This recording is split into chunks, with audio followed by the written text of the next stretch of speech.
हरे कृष्णा। हरि बोल, हरि बोल, हरि बोल। वहाँ से ठीक है जयदेव। हरि बोल, हरे कृष्णा, हरि बोल।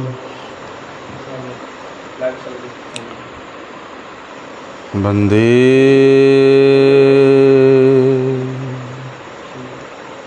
गुरुपदद्वन्द्वं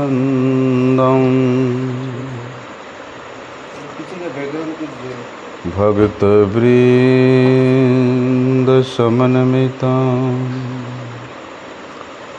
श्रीचैतन्यप्रभु वन्दे नित्यानन्दसहोदितं श्रीनन्दनन्दनं वन्दे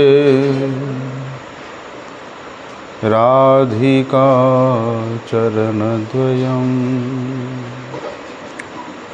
गोपीजनसमायुक्तं वृन्दावनमनोहरं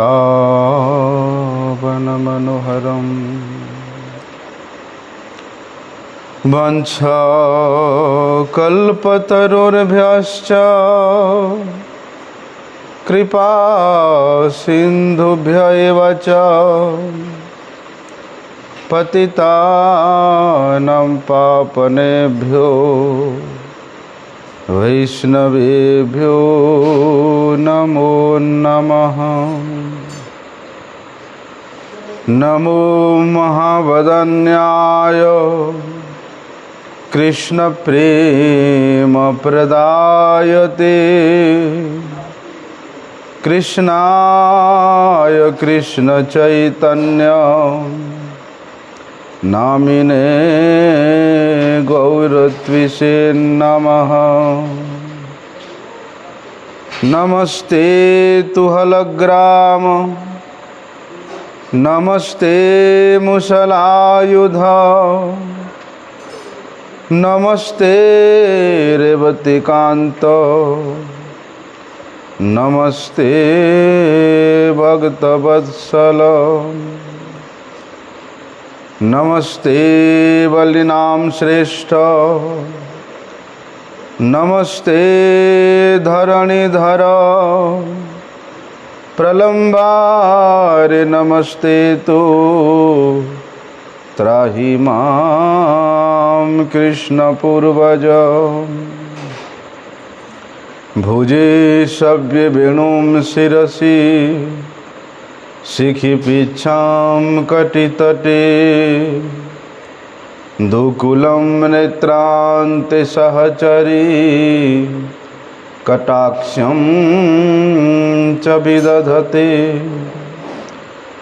सदा श्रीमद्वृन्दावनवसति लीला परिचयो जगन्नाथ स्वामी नयन पथगामी भवतु मे। हे कृष्ण करुणा सिंधु दीनबंधु जगतपते गोपेश गोपिका कांत राधाकांत नमस्तुते। तप्त कांचन गौरांगी राधे वृंदावनेश्वरी वृषभानुसुते देवी प्रणमामि हरिप्रिये। वंदे नंदव्रजस्त्रीणां पादरेणुमवीक्षणसः यासां हरिर्कथोद्गीतं पुनाति भुवनत्रयम्।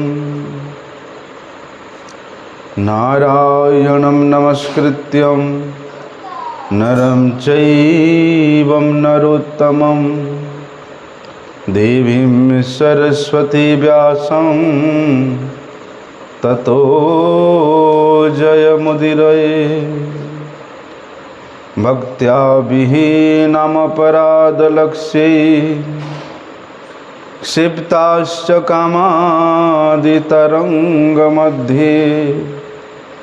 कृपामयि त्वां शरणं प्रपन्नं वृन्दे नमस्ते चरणारविन्दम्।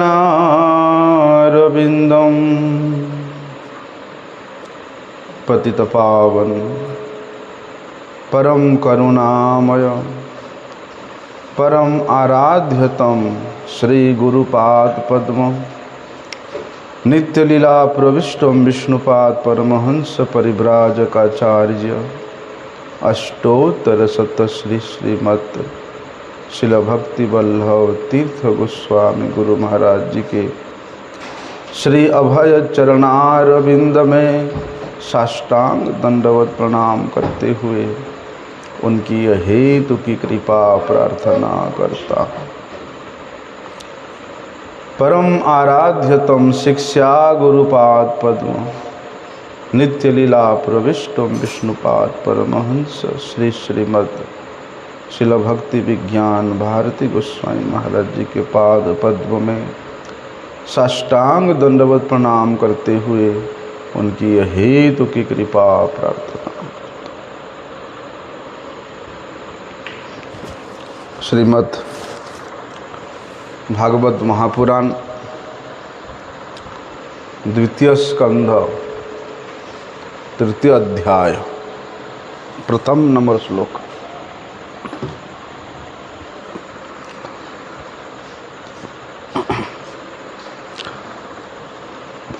श्री शुक उवाच एवं निगदितं पृष्ठवान् यद् भवान् मम नृणां यत् म्रियमाणानां मनुष्येषु मनीषिणाम्। एवं एतत् निगदितं पृष्ठवान् यद् भवान् मम नृणां यत् म्रियमाणानां मनुष्येषु मनीषिणाम। सुखदेव गोस्वामी जी को परीक्षित महाराज द्वितीय स्कंद के प्रथम अध्याय में ही उन्होंने प्रश्न किया था।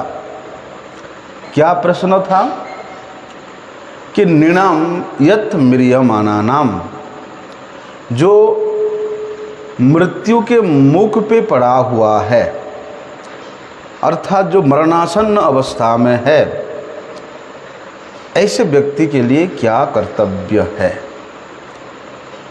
उसके लिए क्या करना चाहिए, इसके विषय में सुखदेव गोस्वामी जी ने विशेष रूप से वर्णन किया था, जो हम लोगों ने पीछे के 2 अध्याय में उसको विस्तार से श्रवण किया था। इसलिए हे महाराज परीक्षित, आपने जिस प्रकार प्रश्न किया था मैंने उसी प्रकार आपको उसका उत्तर भी दिया। वास्तव में होता क्या है, ये संसार में जो भी जन्म लेता है उसका मृत्यु अवश्यम भावी है। अर्थात जन्म लेने मात्र से ही उसका मृत्यु की ओर अग्रसर प्रारंभ हो जाता है। लेकिन कब मृत्यु होगा उसका कोई ठीक ठिकाना नहीं है, लेकिन अवश्य मृत्यु है। जैसे जैसे हमारे सांस चलता जा रहा है, सांसों की संख्या आगे को बढ़ता जा रहा है, ऐसे ही हम लोग मृत्यु की पथ की ओर आगे बढ़ रहे हैं। इसलिए म्रियमान कौन है? जो जन्म लिया वो म्रियमान है, वो मृत्यु के मुख पे पड़ा हुआ है। लेकिन ऐसी अवस्था में जो बुद्धिमान पुरुष है उसके लिए क्या कर्तव्य है। पीछे के 2 अध्याय में सुखदेव गोस्वामी जी ने बहुत से उदाहरण देकर के कर्मयोग की, ज्ञान योग की और भक्ति योग की श्रेष्ठता के विषय में वर्णन किया है। और निचोड़ क्या व्यक्त किया कि केवल निष्काम भक्ति योग के द्वारा ज्योत क्रिया की, भगवान के नाम कीर्तन, भगवत कथा श्रवण, साधु संग, धामवास और श्री विग्रह के सेवन, ये भक्ति के जो 5 मुख्य अंग है, उसी को बुद्धिमान पुरुष अपने जीवन में यजन करेगा। यही इन्होंने निचोड़ प्रदान किया है। लेकिन जो व्यक्ति अल्पज्ञ है, अल्पज्ञ का मतलब जो अपने आत्मा के विषय में नहीं जानता, अपने परमार्थ के विषय में नहीं जानता, भले ही वो इस भौतिक संसार के ज्ञान से बहुत बढ़े चढ़े हैं, बड़े बड़े साइंटिस्ट है, फिलोसोफर्स है, लेकिन आत्मा का ज्ञान नहीं है, आत्म कल्याण का ज्ञान नहीं है, तो वे अल्पज्ञ ही है। और ये संसार में ऐसे तो भैया करोड़ों लोग हैं, करोड़ों लोग जो नहीं जानते, अपने आप को नहीं पहचानते, अपने उद्देश्य को नहीं जानते, अपने वास्तव कल्याण को नहीं जानते। इसलिए नहीं जानने के कारण क्या करते हैं वे लोग? मिथ्या कल्पना करते हैं, मिथ्या धारणा करते हैं। किस प्रकार का मिथ्या धारणा? जो मिथ्या स्वरूप ये शरीर है, इसके जितना भी संबंधी वो भी मिथ्या ही है, चाहे वो स्थूल शरीर के द्वारा हो, चाहे वो सूक्ष्म शरीर के द्वारा हो। इसी को ही वे व्यक्ति अपना मान लेता है और इसी के प्रतिपूर्ति में वो अपना बहुमूल्य समय को भी गवा देता है। वास्तव में ये वास्तविकता नहीं है।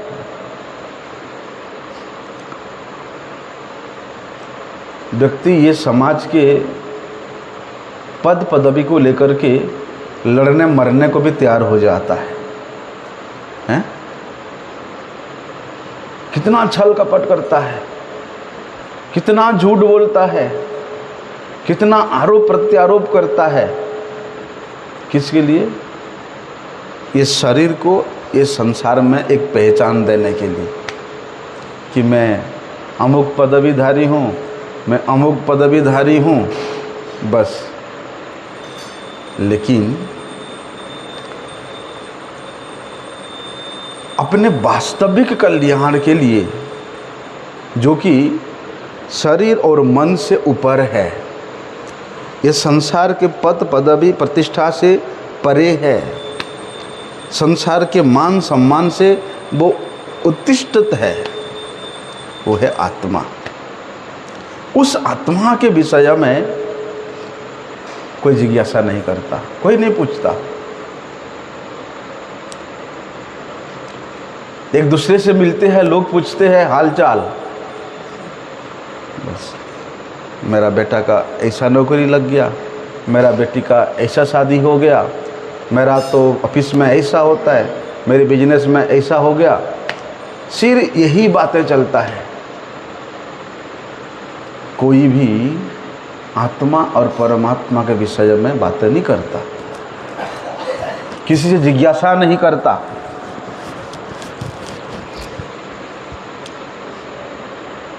कौन करता है? हजारों लाखों में से कोई एक व्यक्ति होगा जो किसी महात्मा के पास जाकर के पूछता होगा कि मैं कौन हूँ, हैं?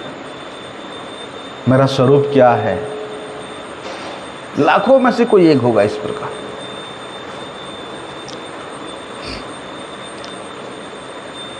और भैया जो जिसके मन में इस प्रकार का जिज्ञासा आया वही व्यक्ति वैदिक साहित्य को थोड़ा सा पढ़ने के लिए श्रद्धा रखता है।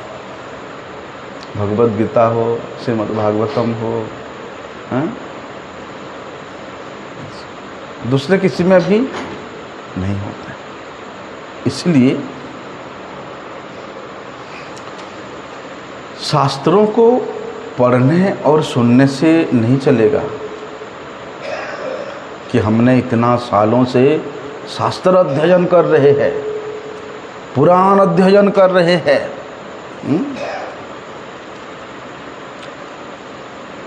भाई शास्त्र उस अध्ययनकारी को सबसे पहले अपने स्वरूप का ज्ञान कराने के लिए उसको गुरु के पास भेजेगा।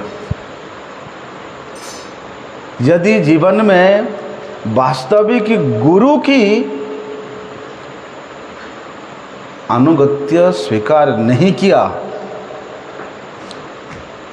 तो फिर तमाम शास्त्र पुराण पढ़ करके भी कोई लाभ नहीं है। क्यों? क्योंकि वे शास्त्र के मर्म को समझने के लिए, शास्त्र के सिद्धांत को जानने के लिए ये कंपलसरी है। क्या? आदो गुरु पदाश्रय। गुरुपाद पद्म के चरण में आश्रय ग्रहण करना पड़ेगा।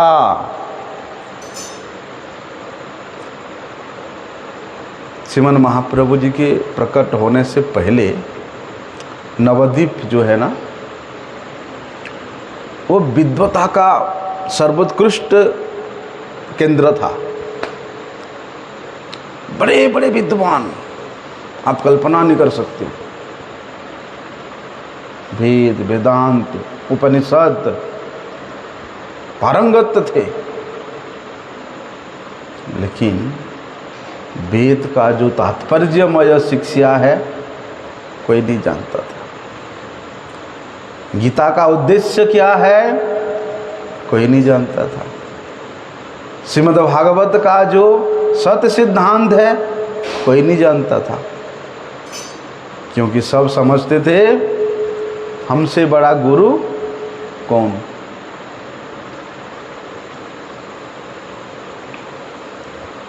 अभाव था इसका, विद्वता था, पांडित्यता था, लेकिन अपने स्वरूप के विषय में किसी को ज्ञान नहीं है। परमात्मा के विषय में किसी को वास्तविक ज्ञान नहीं है। इसलिए भैया शास्त्र पढ़ने से कोई लाभ नहीं है जब तक आप एक स्वरूप सिद्ध गुरु के संपर्क में नहीं आते हो तो।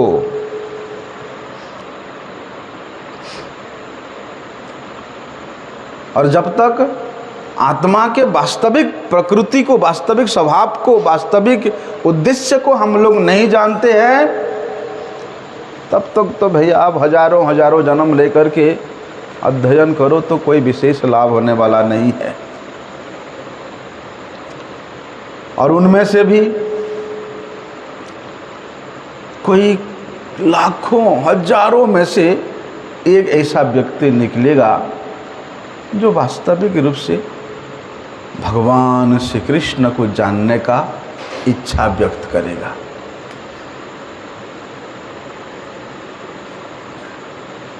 श्री चैतन्य चरितामृत में एक जगह में कविराज गोस्वामी जी ने वर्णन किया है कि देखो भगवान श्री कृष्ण इस जगत के जीवों के प्रति अहेतु की कृपा करके वे व्यासदेव के रूप में अवतरित होकर के क्या किया, ये समाज के जो बुद्धिमान मनुष्य है उनके लिए उन्होंने वेद पुराण उपनिषद संहिता सब रचना किया। कौन रचना किया? स्वयं भगवान व्यासदेव के रूप में अवतरित होकर के। और उसमें भी भगवान अपने प्राप्ति का वास्तविक रास्ता दिखाया, अपने प्राप्ति का वास्तविक साधन दिखाया। उसके बाद भी यदि भगवान के साथ हमारा क्या असली संबंध है उसको जानने के लिए हम लोग प्रयास नहीं किया तो फिर जन्म लेकर के कोई लाभ नहीं है।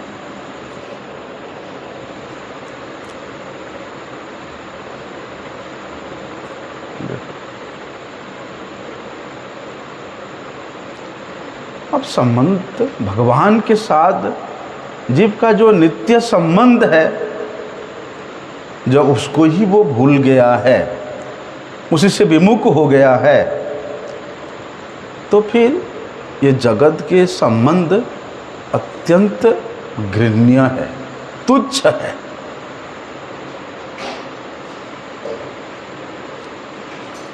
इसलिए इतना सारी जो शास्त्र है किस लिए है? भगवान के साथ जो संबंध हम भूल गए हैं वे संबंध को पुनः जागृत करने के लिए है। अब देखना, जो व्यक्ति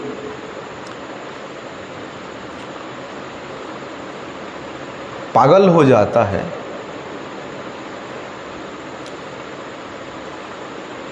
वो फिर अपनों को नहीं पहचान पाता कि मेरा पिता है, माता है, भाई है, मामा है, मामी है, नहीं पहचान पाता। क्यों नहीं पहचान पाता? क्योंकि वो विकृत मस्तिष्क वाला है। उसी प्रकार जो जिनके साथ हमारा नित्य संबंध है उन भगवान को यदि हम लोग नहीं पहचाने कि वो हमारा क्या लिखते हैं तो हम सब बड़ा पागल है, बड़ा पागल है। और पागल कह दो तो कोई पिटाई करने आएगा, लड़ने आएगा। जो इस जगत के पागल है उसको पागल बोलोगे, कोई लेना देना नहीं, ही हंसेगा। अरे उससे बड़ा पागल तो तुम हो। तुम अपने नित्य पिता को भूल गए हो, पहचान नहीं पा रहे हो।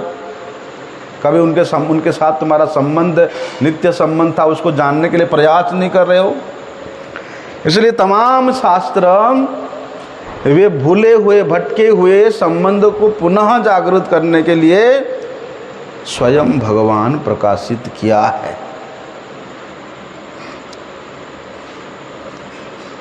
किसी पशु पक्षी के लिए नहीं है शास्त्र, दूसरे जोनि के जीवों के लिए नहीं है शास्त्र, मनुष्यों के लिए है।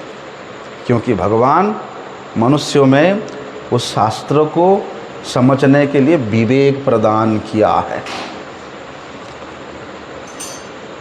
इसलिए मनुष्य ही भगवान के साथ जो नित्य संबंध है उसको पुनः जागरण कर सकता है। ऐसा मनुष्य जीवन है। पशु पक्षी उस संबंध को जानने के लिए प्रयास नहीं करेगा। अरे सा दुर्लभ जन्म बोलते हैं 84 लाख जोनियों के पूरा होने पर मिलता है।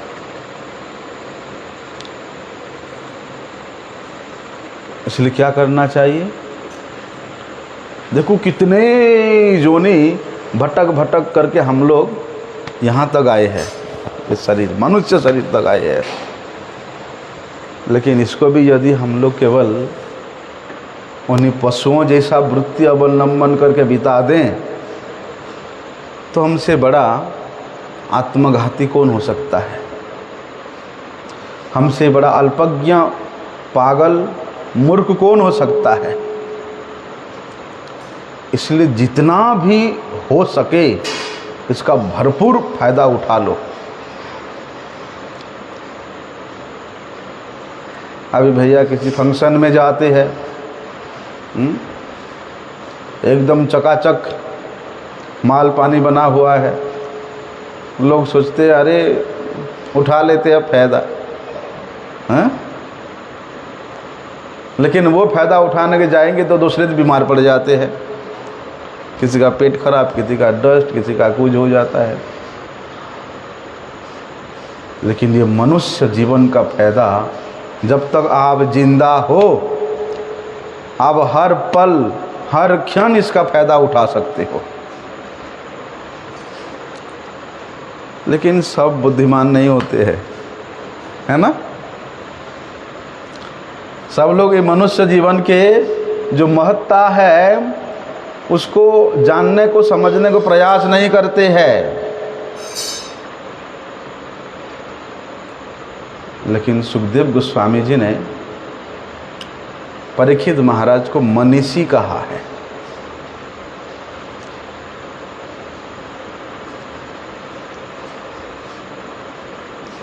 क्यों कहा है? क्योंकि परीक्षित महाराज अपने जीवन के वास्तविकता को जानते हैं, जीवन के इस क्षण भंगुरता को जानते हैं, जीवन के वास्तविक उद्देश्य को जानते हैं। इसलिए उन्होंने 7 दिन 7 रात तक ना उनको भूख लगा, ना प्यास लगा, ना बैठे बैठे पैरों में दर्द हुआ, कुछ नहीं, सुनते रहे, क्योंकि वही उनका प्रयोजन है। भागवत सप्ताह जो लोग कर रहे हैं 7 दिन का, विधि क्या है ये लोग जानते नहीं हैं। 2-2.5 घंटा का समय रखेंगे, उसमें अभी जो है अगर 3 घंटा का कथा है तो 1.5 घंटा कीर्तन में बिता देंगे और 1.5 घंटा में केवल कहानियाँ बोल देंगे, बोलते जाओ भागवत अनुष्ठान हो गया। भागवत सप्ताह यदि कर रहे हैं तो उसका विधि ये है कि सूर्य उदय से लेकर सूर्य अस्त पर्यंत कथा होना चाहिए। अब 7 दिन करो, लेकिन विधि ये है सूर्य उदय से लेकर सूर्य अस्त पर्यंत।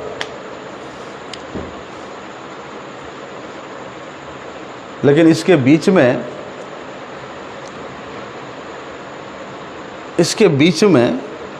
इसके मध्य समय में आप थोड़े से समय विश्राम कर सकते हो। विश्राम मतलब सोना नहीं, बैठना नहीं, विश्राम मतलब कीर्तन। मध्य में थोड़े समय आप कीर्तन कर सकते हो, ये 12 घंटा के बीच में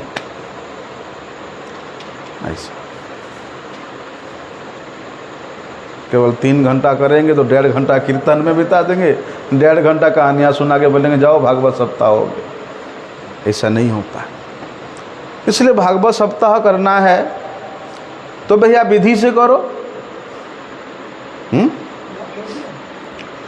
और जब सुखदेव गोस्वामी जी ने परीक्षित महाराज को इस 7 दिन का कथा सुनाया था, वो था द्वापर का अंत समय।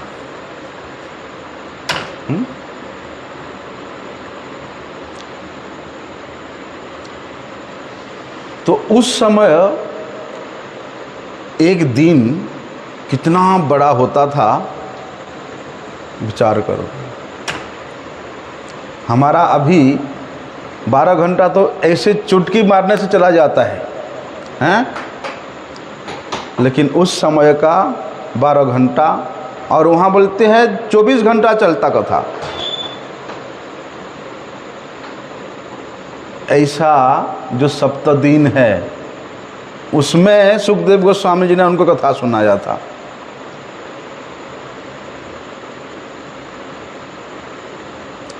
इसलिए हम लोग उसको समझ नहीं पाते हैं कि भैया बुद्धिमान मनुष्य को उसका फायदा उठाना चाहिए। नहीं उठा रहे हम लोग। बस अच्छा खाना, अच्छा पहना है। अच्छा खाना मतलब क्या है? पशुओं जैसा खाना, मांस खाना, मछली खाना, अंडा खाना, अमेध्य ग्रास करना और पशुओं जैसा व्यभिचार करना। लोग सोचते हैं कि हम वास्तव में जी रहे हैं। पार्टियों में जा कर के डांस करना, शराब पीना, बस बोलते हैं कि हमारा जीवन बड़ा सफल है। ऐसे लोग सोचते हैं हम बड़े बुद्धिमान हैं। वो लोग वास्तव में मनुष्य जीवन की क्या बुद्धिमत्ता है, क्या महत्ता है, उसको नहीं जानते हैं। लेकिन परीक्षित महाराज उनको जानते हैं, इसलिए वे मनीषी हैं। क्या क्या? उन्होंने सब कुछ को त्याग दिया। क्या त्यागा? भाई पूरे भारतवर्ष के राजा थे वो।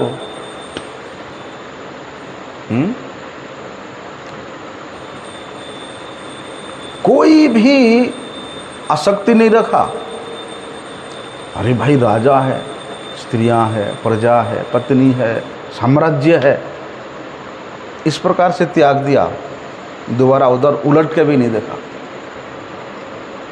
क्योंकि वे जानते थे एक क्षणभंगुर जीवन में मुझे क्या करना है। भगवान की कथा श्रवण के माध्यम से उन्होंने अपना चित्त वृत्ति को भगवत पाद पद्म में नियोजित कर दिया।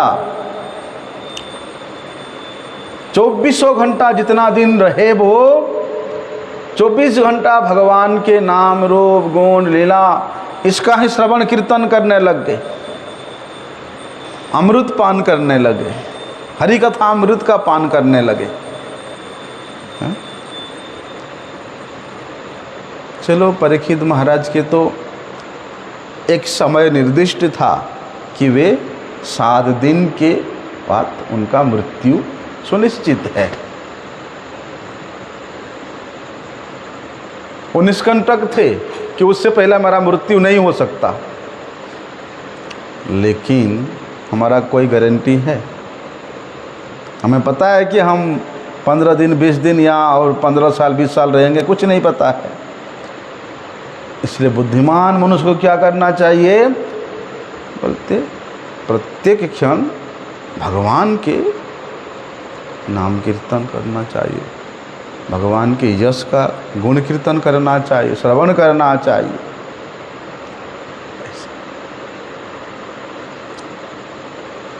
आगे के श्लोक में कहते हैं कि ब्रह्मवर्चस कामस्तु यजेत ब्रह्मणः पतिम इंद्रमिंद्रिय कामस्तु प्रजा कामः प्रजापतिन देवी मायां तु श्री कामस्तेजस काम विभावसुम वसु काम वसुनरुद्रान वीर्य काम अथ वीर्यवान अन्नाद्य कामस्तमेतिम स्वर्गम कामोदिते च्युतान विश्वान देवान राज्य कामः संध्यान संसाधको विषाम आयुष काम स्पिनो दीवो पुष्टि काम इलाम यजेत प्रतिष्ठा कामः पुरुषो रोदसी लोकमातरौ रूपाभिकाम गंधर्वं स्त्री काम अप्सर उर्वशीम आधिपत्य काम सर्वेशा यजेत परमेष्टिनम यज्ञम यजेत सस्कामः कोश काम प्रचेतसम विद्या कामस्तु गिरिशम दाम्पत्यार्थमुमां सतीम। बोलते हैं कि भैया हम तो बता दिया कि भगवान का भक्ति करना, भगवान के कथा श्रवण करना, भगवान के नाम कीर्तन करना, ये जीवन के सर्वोच्च प्राप्ति है। उसके बाद भी यदि कोई व्यक्ति और कुछ चाहता है तो सबसे बड़ा मूर्ख है। लेकिन फिर भी सुखदेव गोस्वामी बोल रहे हैं कि भैया जो व्यक्ति उस निर्विशेष ब्रह्म ज्योति में ब्रह्मलीन होना चाहता है उसको क्या करना चाहिए? बोलते भगवान ब्रह्मा का आराधना करना चाहिए, अर्थात जो विद्वान पुरोहित बृहस्पति है उनका आराधना करना, उनका पूजा करना चाहिए। जो प्रबल कामना वासना का इच्छुक है उसको स्वर्ग के राजा इंद्र का पूजा करना चाहिए। जो ये संसार में अच्छे संस्कार युक्त संतान प्राप्त करना चाहता है उसको प्रजापतियों की पूजा करनी चाहिए। जो अपना सौभाग्य का उदित करना चाहता है, आकांक्षा है उस सौभाग्य का, तो उसको इस जगत के जो अधिष्ठिका देवी है दुर्गा देवी, उसका पूजा करनी चाहिए। जो व्यक्ति शक्तिशाली बनना चाहता है वो अग्नि का पूजा करे, और जो व्यक्ति धन प्राप्ति की इच्छा करता है उसको वसुओं की पूजा करना चाहिए। जो व्यक्ति प्रचुर परिमाण में अन्न राशि इकट्ठा करना चाहता है तो उसको अदिति की पूजा करना चाहिए। जो व्यक्ति स्वर्ग जाने की कामना करता है उसको अदिति के पुत्रों की पूजा करनी चाहिए। जो व्यक्ति संसार में अपना आधिपत्य, अपना राज्य चाहता है उसको विश्वदेव की पूजा करना चाहिए। जो व्यक्ति चाहे कि यहाँ सब लोग मुझे प्रेम करे, लोकप्रियता चाहता है, उसको विश्वदेव की, साध्य देव की पूजा करनी चाहिए। और जो यहाँ विशेष रूप से लंबा जीना चाहता है, दीर्घायु चाहता है, उसको अश्विनी कुमारों की पूजा करना चाहिए। और जो शरीर से बड़े हृष्ट पृष्ठ होना चाहता है उसको पृथ्वी देवी का पूजा करनी चाहिए। जो व्यक्ति चाहता है कि भैया हमारा पद जो है कभी हटे ना, हम जो नौकरी में है उसी में रहे, तो उसको क्षितिज का पूजा करनी चाहिए। जो सुंदर बनना चाहता है उसको गंधर्व की, और जो सुंदर पत्नी चाहता है उसको अप्सराओं की पूजा करनी चाहिए।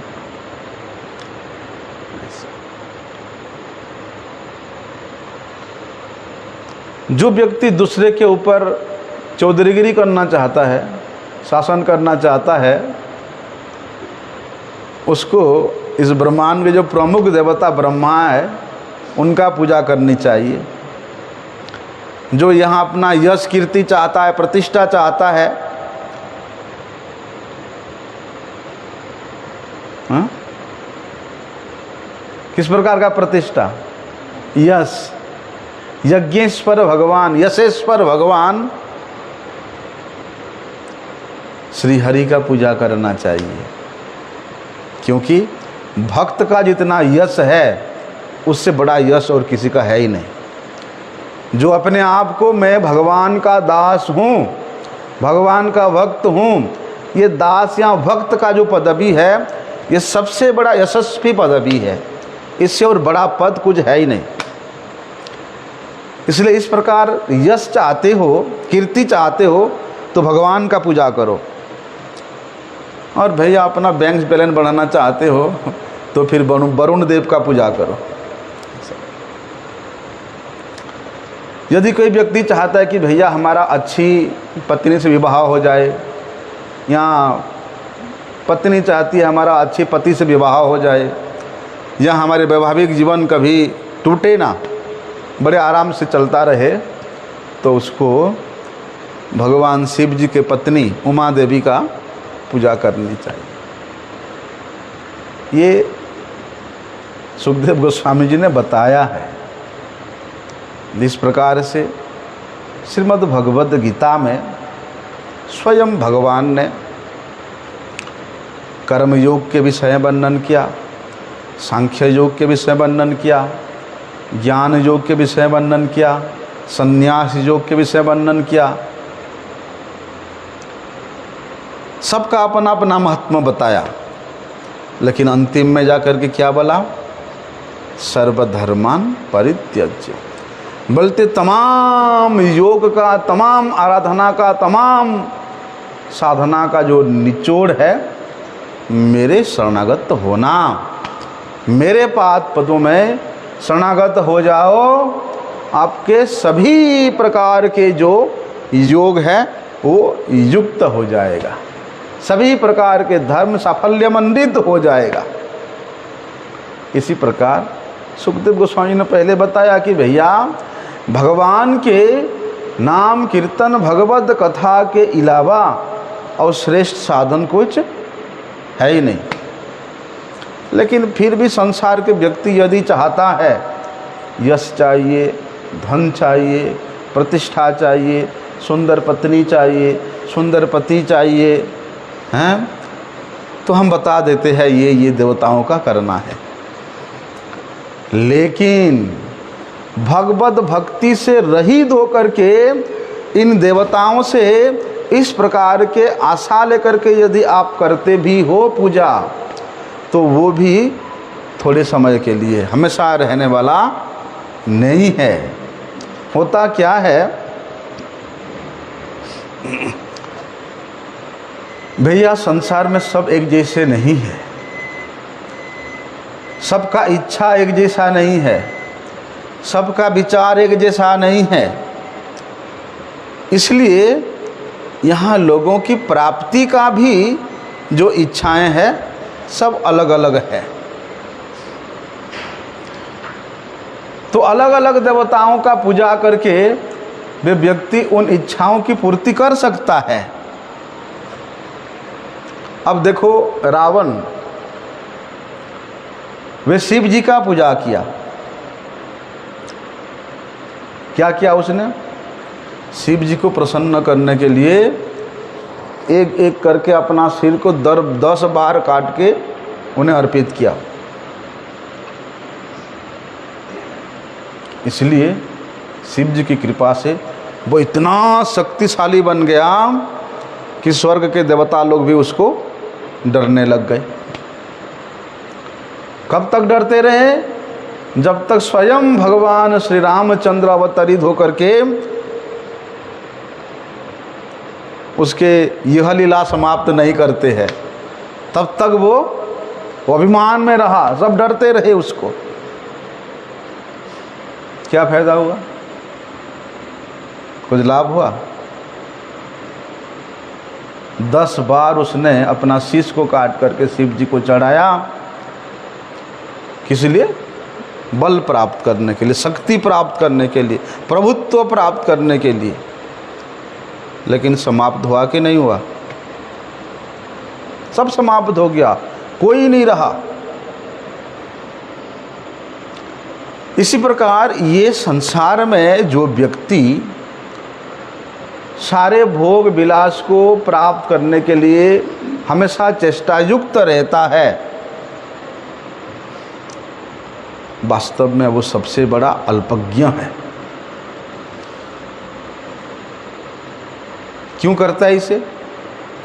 क्योंकि उसमें इतना कामनाएं हैं।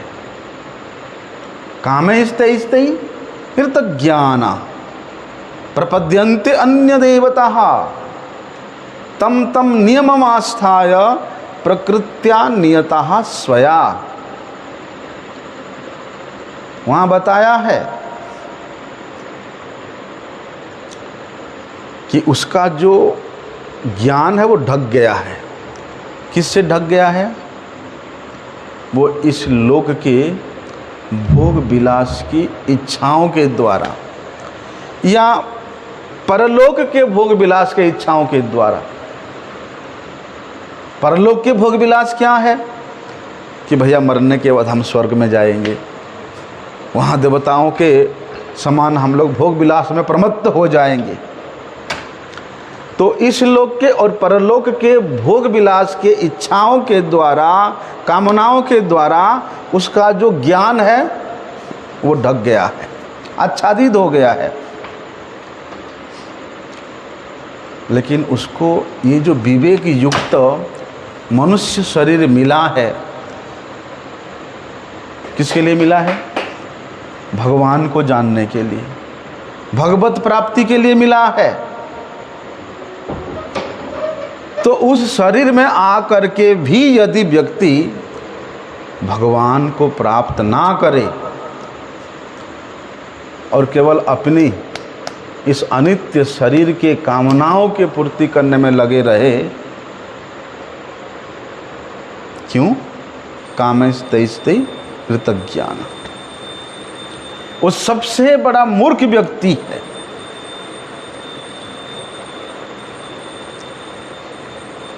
भाई संजोग से जो सुख की कामना है, जो सुख की इच्छा है, यही हमें अपने स्वयं के स्वरूप को भुला देता है। किस प्रकार के कामना? कि भैया जब तक हम जिंदा रहेंगे तब तक बड़े आराम से रहेंगे और बहुत सारे धन संपत्ति भी संग्रह करके जाएंगे, ठीक है, और मरने के बाद जो है हम स्वर्ग में जाएंगे। स्वर्ग के लिए, उसके लिए वो क्या करेगा? स्वर्ग जाने के लिए पुण्य संग्रह करेगा, पुण्य संचय करेगा। यहाँ सुखी रहने के लिए वे धन संचय कर रहा है और यहाँ के बाद स्वर्ग जाने के लिए वो पुण्य संचय कर रहा है। लेकिन दोनों ही संचय बोलते हैं क्षणस्थायी है। धन संचय भी किस प्रकार से होता है?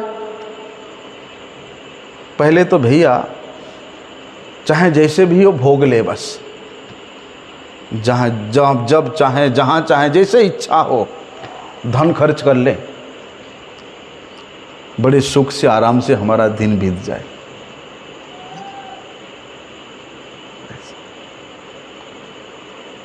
इसके लिए क्या? धन कमाने की, धन संग्रह करने की एक कामना होती है। और दूसरी बात है कि भैया मैं जो है बड़े करोड़पति बन जाऊं, बड़ा धनी बन जाऊं।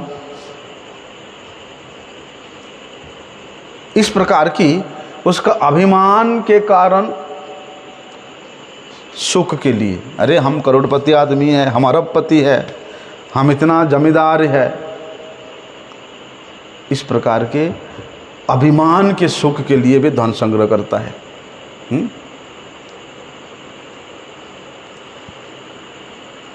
लेकिन ऐसे ही व्यक्ति पुण्य कमाने के लिए भी, पुण्य संचय करने के लिए भी दो प्रकार से करता है। क्या है? जब तक मैं जिंदा रहूं सब लोग मुझे बड़े धार्मिक बोले, बड़े पुण्यात्मा बोले, समाज में मेरा प्रतिष्ठा हो, अरे अमुक व्यक्ति तो बड़े पुण्यात्मा, बड़े धार्मिक व्यक्ति है। और मरने के बाद मुझे भोग मिले, स्वर्ग मिले। तो ये जितने भी कामनाएं हैं, चाहे वो सद हो असद हो, नित्य हो अनित्य हो, चाहे वो सार हो असार हो, ये सब के सब कामना उस विवेक के द्वारा आच्छादित हो गया है। कामनाओं के विवेक के द्वारा आच्छादित हो गया है। और जब विवेक आच्छादित हो जाता तो फिर मनुष्य नहीं रहता, वो देखने में लगता है कि मनुष्य का ढांचा मात्र है। इस प्रकार कामनाओं के द्वारा उसका विवेक यदि ढक जाता है, आच्छादित हो जाता है, समझ लेना कि वो व्यक्ति जो है मनुष्य नहीं है, वे पशु तुल्य है। और इस प्रकार कब तक रहेगा? बोलते जब तक ये कामना रहेगा हमारा, तब तक वे पशु तुल्य ही रहेगा। जब कामनाओं के द्वारा हमारा विवेक ढक जाता है तो ये व्यक्ति क्या होता है? वे अपनी प्रकृति के द्वारा, अपने स्वभाव के द्वारा वे नियंत्रित होता है। उसका मन जो बोलेगा वो करेगा। वो किसी शास्त्र के द्वारा नहीं, या किसी संत के द्वारा नहीं, बोलते अपने मन के द्वारा वो चलता है, स्वभाव का परवश हो जाता है। क्योंकि मनुष्य का स्वभाव में ही उसका मुख्यता है। स्वभाव हम किस प्रकार का बना रहे हैं। मनुष्य होकर के यदि पशुओं जैसा स्वभाव है, मनुष्य यदि राक्षसों जैसा स्वभाव है, तो उसको मनुष्य नहीं बोला जा सकता। ब्राह्मण होकर के यदि यवनों जैसा स्वभाव है, वो ब्राह्मण के नाम पे कलंक है। यदि शूद्र होकर के ब्राह्मणों जैसा स्वभाव है, तो वो ब्राह्मण से श्रेष्ठ है। इसलिए मुख्यता रहता है मनुष्य का स्वभाव। स्वभावो मूर्धन्येन वर्तते। स्वभाव के द्वारा ही व्यक्ति अपना परिचय देता है। जिस प्रकार से नीम का जो फल है, कैसा स्वभाव है उसका, कड़वा है।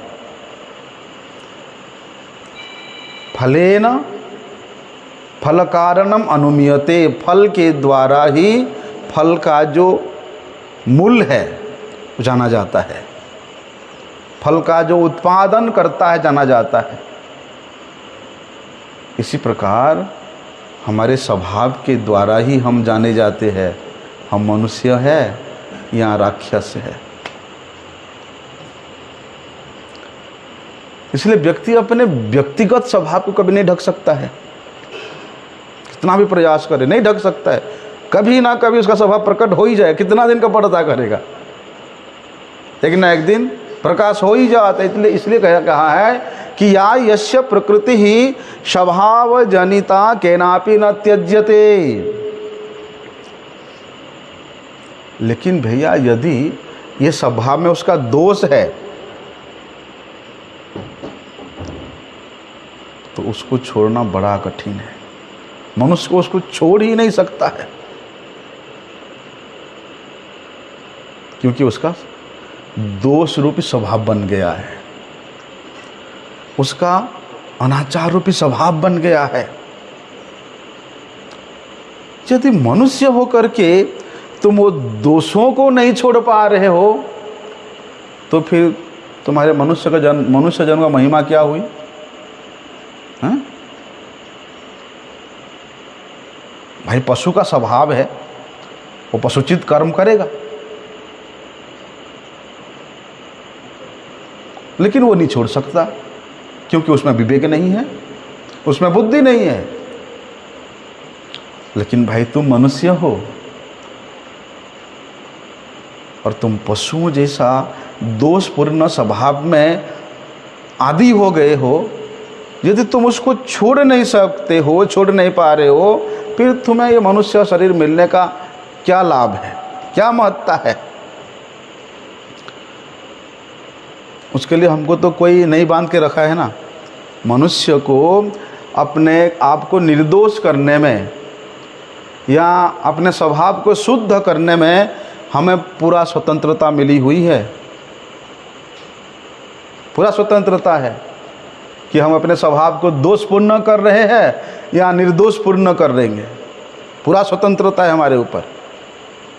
लेकिन जब तक हमारे हृदय में कामना वासना का उद्देश्य भरा रहता है, तब तक उस स्वभाव को सुधारना बड़ा कठिन है, नहीं छोड़ सकता। तभी तक उसके जो दोषपूर्ण स्वभाव की प्रबलता इतना अधिक रहती है, वो सोचते हैं अरे मैं तो इतना दुर्बल हूँ, कहाँ छोड़ सकता हूँ। अब व्यक्ति बैठे बैठे बैठे बैठे भैया 120 किलो का हो गया, अब उम्र है उसका 30-40 साल। उसको बोलो अरे भैया तुम रोज़ जो है 5 किलोमीटर दौड़ो, तुम्हारा वजन धीरे धीरे घट जाएगा। अब व्यक्ति सोचे हम तो इतना साल से बैठा हुआ है, कभी चला नहीं, दौड़ा नहीं, अब हमसे नहीं होगा, नहीं दौड़ पाएंगे, नहीं चल पाएंगे तो 5 किलोमीटर। अब बताओ, वो उस प्रकार का स्वभाव बना दिया, उस प्रकार का आदी हो गया है, वो अपने स्वभाव को नहीं सुधार सकता। वो स्वभाव के सामने अपने आप को वो दुर्बल, अपने आप को निर्बलता अनुभव कर रहे हैं। अरे तुम निर्बल नहीं हो, तुम कर सकते हो। जो एक बार ठान लिया कि भैया मेरे मन में जितना भी कामना वासना है मैं सबको मिटा के ही रहूंगा, संकल्पित हो जाता है महाराज, वो व्यक्ति सुधार लेता है अपने आप को। वो फिर अपने स्वभाव के परवशता नहीं होता, वे इस प्रकृति के परवशता नहीं होता, वे फिर अपने बुद्धि के वशता को स्वीकार करता है और उसी के अनुसार विवेक युक्त होकर के वे अपने आप को शुद्ध करने में लग जाता है। क्योंकि ये नियम है, तम तम नियमम अस्थाय। कामना इतना भरा रहता है जिसके कारण वे व्यक्ति परवशता स्वीकार करने बाध्य होता है। तुम कामनाओं को छोड़ दो, तुम्हें कोई ज़रूरत ही नहीं है सिवाय भगवान के, सिवाय संतों के, फिर देखो किसके ज़रूरत ही नहीं पड़ेगा परवशता की, संसार के। इसके यहाँ नौकरी करो, उसके वहाँ काम करो, उसके वहाँ मांगने जाओ, उसके वहाँ ये करो, कोई ज़रूरत नहीं है। तभी तो भगवान कहा है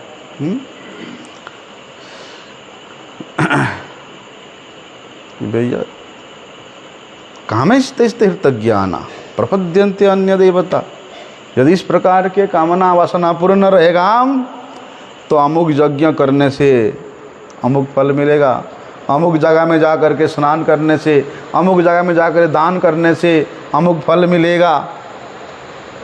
बस इसी के खोज में लगा रहेगा। अलग अलग विधि, अलग अलग नियम है, लेकिन कामना है तो सब जगह में जाएगा कि वहाँ स्नान करूँगा तो वो फल मिलेगा, वहाँ जाकर के सिर मुंडन करूँगा तो वहाँ फल मिलेगा। अरे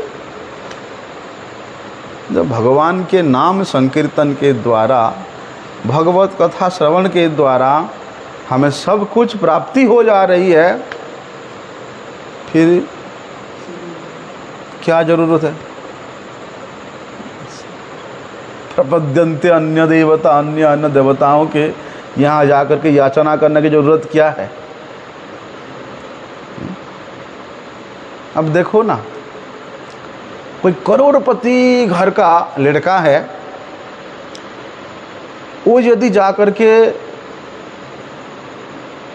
भीख मांगता है तो लोग बोलेंगे अरे यार ये तो करोड़पति घर का लड़का है, देखो भीख मांग रहा है। बोलेंगे कि नहीं? तो वहाँ पर उसके खानदान का, उसके पिता का इज्जत जा रहा है कि नहीं जा रहा है? ऐसे ही हम अनंत विश्व ब्रह्मांड के जो मालिक है उसका संतान हो करके देवताओं के पास जाकर के हाथ फैलाएंगे, हमको रूप दे दो, धन दे दो, जस दे दो, कीर्ति दे दो। तो अपने बाप का वहाँ हो रहा है कि नहीं हो रहा है? ऐसा इसलिए जब एक बार तुम भगवत पाद पद में समर्पित हो गए हो, फिर किसी देव देवी के यहाँ हाथ जाकर के हाथ फैलाने की जरूरत नहीं है। ये भगवान सर्वसमर्थ है, वे सब कुछ परिपूर्ण करने में परम समर्थ है हमारे ठाकुर जी। दूसरे के यहाँ जाकर के हाथ फैलाने की जरूरत कभी नहीं। वंछा कल्पतरुभ्यश्च कृपा सिंधुभ्येव च पतितानां पावनेभ्यो वैष्णवेभ्यो नमो।